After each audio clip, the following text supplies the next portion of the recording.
When I retired in March of 2020, just at the time when the pandemic and pandemic lockdowns were beginning, I decided it was time to clean my garage. So I went out there, and part of the process was pulling this old 1946 GE C-353 radio out that I'd bought at a grocery store in Mitchell Bay, Ontario,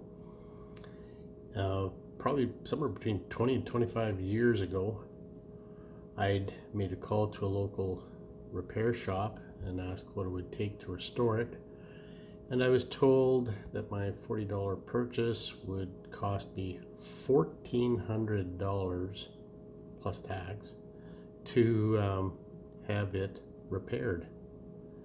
So that was motivation enough for me to start researching on the internet how to go about repairing antique tube radios.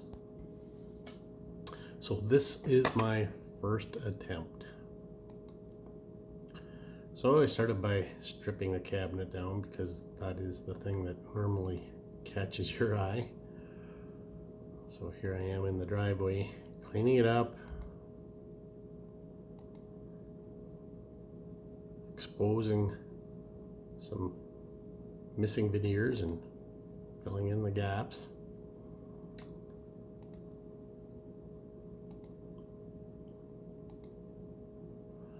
And there is the refinished cabinet. And I don't think it turned out too badly for a first timer.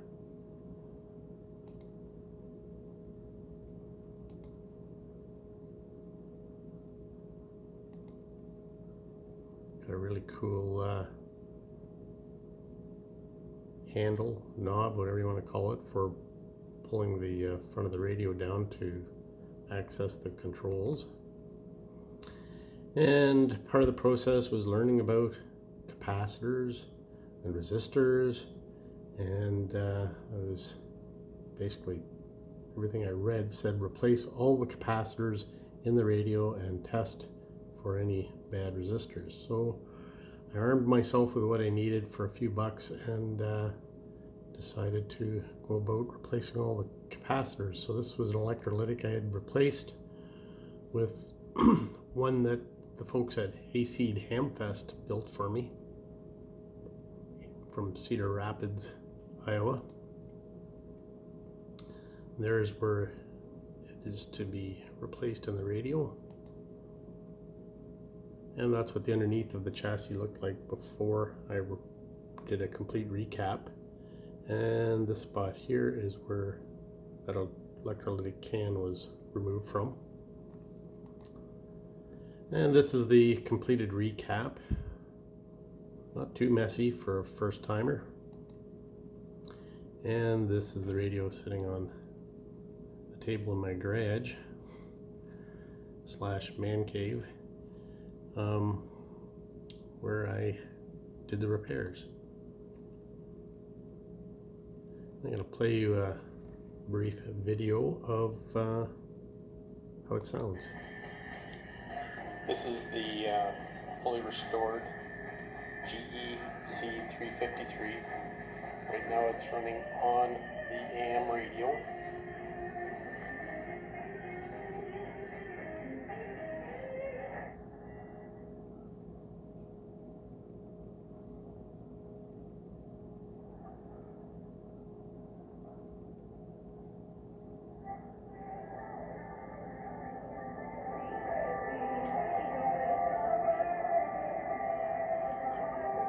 Switch over. If you turn the phono setting, it will connect to the auxiliary jack. It's connected to, right now I have it connected to a Bluetooth device, but it can be connected to your phone or any other streaming media device that you'd like to play. And then it can be controlled, volume can be controlled through Bluetooth device that you have connected. As you can see there, I'm pulling the volume control up and down on my laptop that I've connected to the Bluetooth device.